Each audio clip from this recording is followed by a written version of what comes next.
Hello, hello, my lovely collective. Welcome to Vivid Vibration. My name is Christina. I hope that y'all are doing well. Collective, we had a lot of cards. We have the prayer, the mask, the offering, the vow, the nectar, the seed, and the gem. Collective. Well, I mean, I guess I just kind of feel like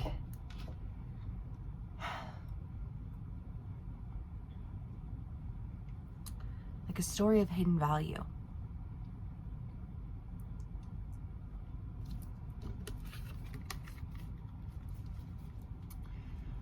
You know, what that means to you can mean any number of things, right? Because there's just like the idea of hidden value. I mean, how guarded are we individually within our society? You know, like we're very instant gratification. We're very, you know, like our communities are, you know, like circulating around a concept of, you know, like an ideology, you know, like rather than, you know, like the necessary like caretaking and tending that, you know, like community requires. You know, I don't know, I just kind of feel like there's just this sense of like I like value that's hidden, but it's hidden behind a mask that comes in the form of protection in some form or fashion, whether that's in a relationship, you know, like a romantic relationship, a relationship with our children, a relationship with our friends, you know, like a relationship with self, you know what I mean? Like there's just an idea of like hidden value, and the need to uncover that by, you know, like releasing a mask. And I get the feeling that that's just kind of been the effort, right? Like that's been the point, that's been the goal. Release the mask, uncover the value. You know, there's some, I don't know who says it, but I've seen it a million times, just that idea of like growing up isn't the idea of learning who you are so much as it is the process of unlearning everything that you were taught that you were supposed to be, while simultaneously uncovering who you actually are. You know, so maybe this is just more a story of, you know, like just as we grow, as we grow up, as we grow older, as we, you know what I mean? Like all of the things, you know, cause if you're doing it right, you're still learning, right? But the prayer is the idea of manifestation. You know, like what is it that you really want? What is it that you're really seeking? You know, what is it that you've promised yourself? And what is it that you're trying to blossom into? This has a very blossoming, coming of age, promised myself that I wouldn't, you know, like that I would break these cycles. I promised myself that I would do these things, you know what I mean? But that means recognizing my patterns, you know, like addressing my patterns and changing those patterns, right? Because a pattern, again, is something that you were trained from the time you were born, you know, like on who you are, and, you know, like who your family is and what your religion is, and who your community is. And you know what I mean? Like parents who have their kids in sports after sports after sports, you know, and then take them to church, and then, you know, it's like they indoctrinate in them who they're supposed to be. And so we learn from birth, you know, all the, you know, like, well, I'm an American and I'm a Christian and I'm a da-da-da-da, you know, like, and I just say that as like a really generic, because I live in America and that's something that we face often, you know, but you're more than those things. You came in as more than those things, and then you were placed in those ideas and those stigmas. You were placed in those situations, you know, and you adapted accordingly. And so I feel like there's this sense of like that removing of, you know, unlearning of who it is that you thought you were supposed to be, and retraining yourself, reprogramming your, you know, like your mentality, your approach, your rhetoric, your, you know, like everything, because all of that serves as that influence in molding who we are. And oftentimes serves as an influence to mold us into who we don't want to be.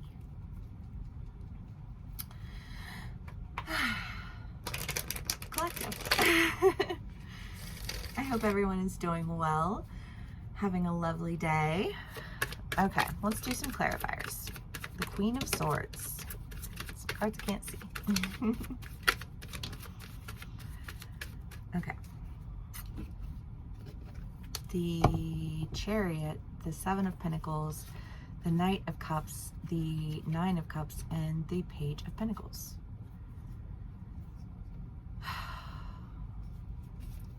Well, I mean, this is the idea of just like the patterns, right? The cycles, all the things that really like they can't continue.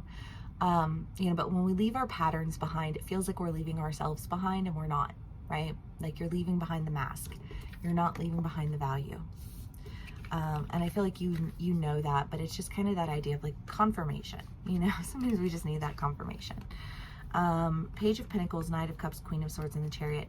I mean, again, with this clarity, this truth, I mean, the Queen of Swords is no bullshit. You know what I mean? Like, I'm not here to sugarcoat it. I'm not here to, like, make it into some horrible, monstrous thing. You know what I mean? Like, we all have our shortcomings. We all have our struggles. We all have those things. And what we want in our relationships, whether it's our romantic relationships, the relationships that we have with our friends, the relationships that we have with our children, our family, whatever, we want for things to be healthy. And it's like, well, if I want these things, but I continue in cycles that are not in that manner, how can I be honest with myself about what it is that I need, what it is that I don't need, and the directions that I'm actually seeking to go? What did I promise myself? How did I envision myself flourishing in life? And where is that value that I lost along the way? I mean, this is just like super motivational chicken soup for your soul type of read. Oh my goodness. We just have cards that are just popping today, y'all. Okay. The Three of Swords, the Star, the Seven of Cups, Death, the King of Wands, the King of Wands, and the Five of Swords. Well, again, holding on to these ideas that of who it is that we are, who it is that we're supposed to be, the battles that we fight on behalf of that, the things that happen in life that we just feel like I've missed out on so much, I mean, I to take, ownership in my own part of everything that's gone on with my children and everything that, that's gone on with their family. I have a really hard time not fighting about things that make me feel like I've missed out. I just feel like there's just been like such a waste of time, such a waste of opportunity for love. An idea of like a lack of self-worth that says, you can be replaced, you can be discarded, you can be ignored, you can be, we can just make it so that you basically don't exist. And then you want to fight for this right for existence, and for me, that's, that's how that plays out for me. For you, that can play out in so many different ways, but I just kind of feel like this, like you're fighting because you feel like you're missing out, and you're holding on to it because you don't want to miss out on it. I don't want to miss out on my children's lives. I don't want to miss out on knowing what they're doing and what they're thinking and how they're feeling. You know what I mean? So I'll fight. But then when you fight against people who will never hear what you say, who will do everything in their power to undermine you any way that they can, and yet you hold on to it because what? Because those are my children. I'm not going to let go of that. You know what I mean? I'm not going to stop fighting for that, because I don't want to miss out on anything else. And I don't want to hold on to the pain, and I just kind of feel like there's this end of holding on to this pain, these cycles that you've been going through. And, the Star is the idea of healing.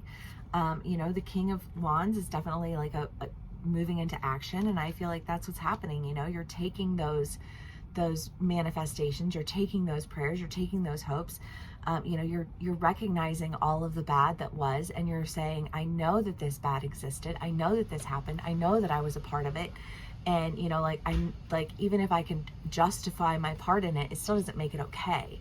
Do you know what I mean? And it's just kind of like acknowledging that and moving past it, because the only way to heal ourselves, heal our relationships, heal our communities, is to take ownership of our shortcomings and move forward from them,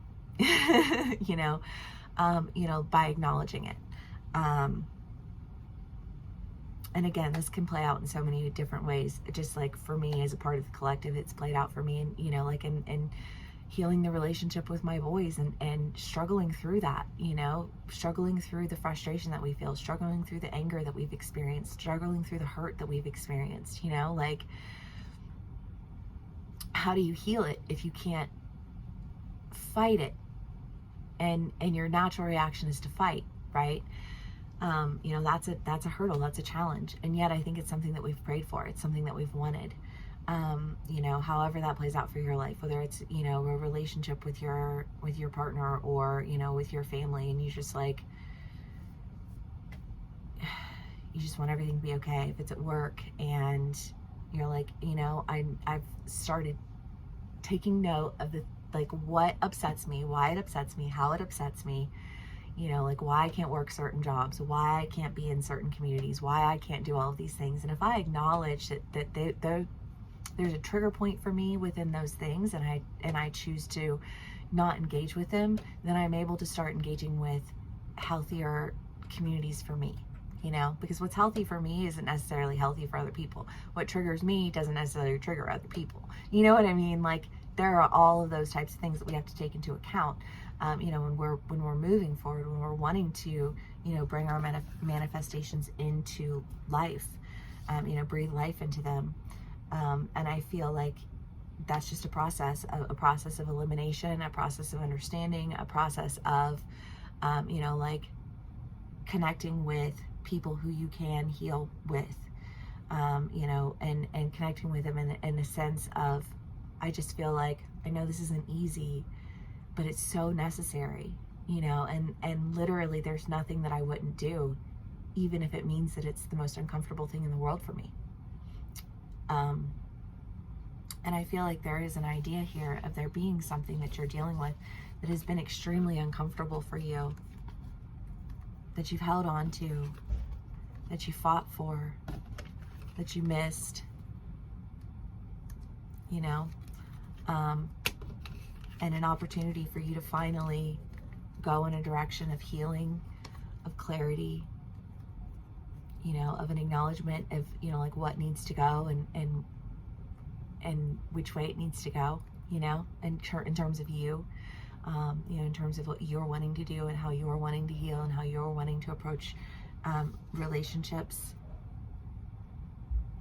And I just kind of feel like you're going in that direction. It doesn't feel like a big movement, but when you have a lot of hurt that you're healing, it doesn't happen overnight, and when you have a lot of hurt that you're healing, you have a lot of shame, you have a lot of guilt, you have a lot of anger, you have a lot of resentment, you have a whole lot of all of the emotions that aren't good that you're sorting through. And it's not always easy, but it's always worth it, and I feel like we're coming out on the side of feeling like it hasn't been easy, but I would, if to bring healing to the things that actually needed to be healed, rather than fighting over things that are completely ridiculous and absurd and nobody actually gives a fuck about.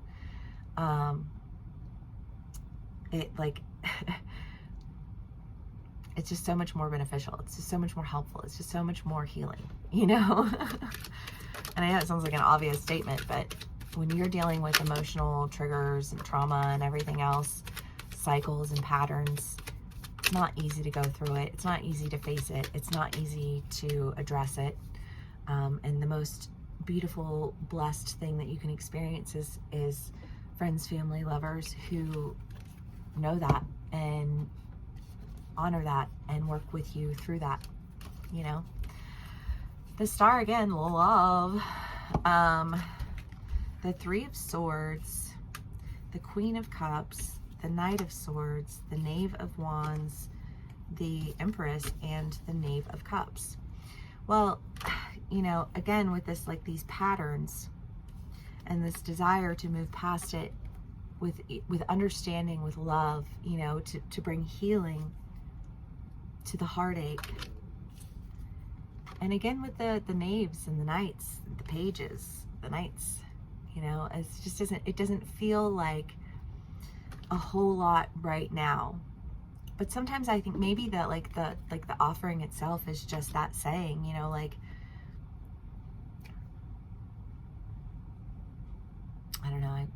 I'm just like with my children, you know.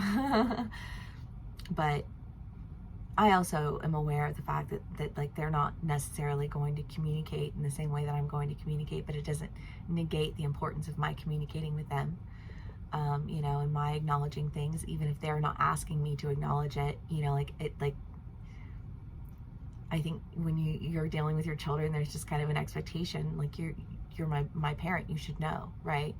And I agree with that. I should know, and so I should be able to talk to them about things that they don't necessarily feel comfortable bringing up, you know, because that's the whole point of me. You know, not the whole point, but it's a big point, you know, like in that role.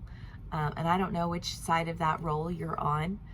You know, like if you're the one who's just saying, you know, like this is just something that needs to be said. This is a truth. This is a direction. This is a feeling. And there's a need to move forward to, you know, to bring healing, and it's not pretty, but it's powerful. Maybe that's the offering. I mean, you're getting an offering too, or you're giving an offering too. You know what I mean? Where you're just like, there's,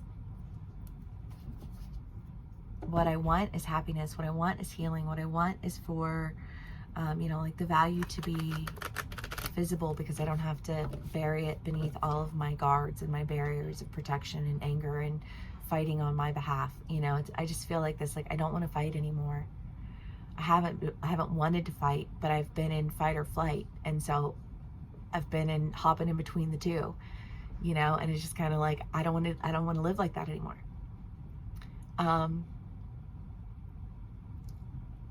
I feel like that resonates with you. I feel like that resonates with this reading.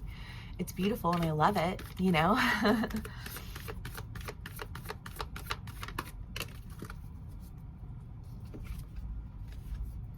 The threshold in the temple. Interesting. But again, I just feel like that idea of like, what direction have you been walking and why have you been walking in that direction? And I feel like there's an idea of whatever direction you had been honoring, whatever direction you've been, whatever energy you had been existing in, you know, like that aggressive, holding on to, fighting for energy, all in the name of what? Wanting to heal a relationship, wanting to be able to move forward, and yet you can't because you're too busy fighting. And when you're fighting, you look just as bad as the people who you're fighting against, because you're in the same energy as them. And it's that trigger, right? It pulls you down, it opens that wound, it dumps the salt, right? And I just kind of feel like you've been doing a lot of healing work. You've been doing a lot of work to discover where those wounds are, you know, like how do you avoid ripping open the wound and pouring the salt in it? And how do you move beyond where you were into a place of healing? And I feel like a lot of that is just ownership. And, you know, if there are relationships that you're wanting to heal, and they are important relationships and they are connected relationships, then yeah, you should know. You know, like if you love someone, you should know their love language. You should know how they communicate. You should know, you know, like what their triggers are. You know, like people shouldn't love you to learn how to put you in your place. People should love you to learn how to lift you up and help you be a better person. And I don't know, I feel like 95% of the relationships that I've ever witnessed or been a part of have been, you know, relationships where it's like, you know, love is ownership, love is control, love is, you know, like a codependency and you know, all of these things, and that's not what love is at all. You know, what is it, Philippians 4:12 that everybody always quotes, or Corinthians, I don't know, whatever the love is kind, love is patient, you know, love is never quick to anger. I don't know, I don't remember it honestly, but you know, it's true, it's legit, you know, and you know, when we love people, it's so important for us to hold ourselves accountable, you know, like for our reactions, for our behaviors, you know, and acknowledge those along the way, because otherwise what? Like an excused behavior justifies a future repetition of the cycle. And if you're dealing with people who you want to know, you know, like this is a cycle that I not only have recognized, but have struggled through in order to overcome. You know what I mean? Like, you know, while still maintaining a sense of like, and yet it's like a fight that I will never stop fighting, but I really need to start fighting it differently. And for me, for them, you know, for you know, like the world at large, in order to move forward. And I feel like you get that, right? I was talking to Shell this morning, and you know, they were helping out somebody, and it was one of her daughter's friends, and she was like, you know, it was a long day, but you know, what do? You want to, you know, you want to teach your children that you show up for your friends, you know. And it's true, our actions always speak so much louder than our words. And I just feel like there's this sense of like, no, I need to recognize my patterns, and instead of excusing them, justifying them, or having other people, you know, like justify it on my behalf, because it's what we do, right? Well, you can justify this for me, and so I'll listen to what you're saying, you know. And it's just kind of like, you got to recognize who does that. Why, you know, why do you go to those people? Why do you have those, you know, like, why are those my patterns? Why are those my things? Do you know what I mean? And deal with them, so that we can break the cycles. Because come on, you know, let's be done with it already, right? Anyways, collective, thank you so much for spending some time with me, for sharing your energy with me, you know, for allowing me to share my story with you. If this did resonate with you, please do give me a like, share, and subscribe. And yeah, I will see y'all again soon. Oh, and I will put the link in my description box below. So if you would like to book a personal read with me, please do that as well. And yeah, I will see y'all again soon. Bye.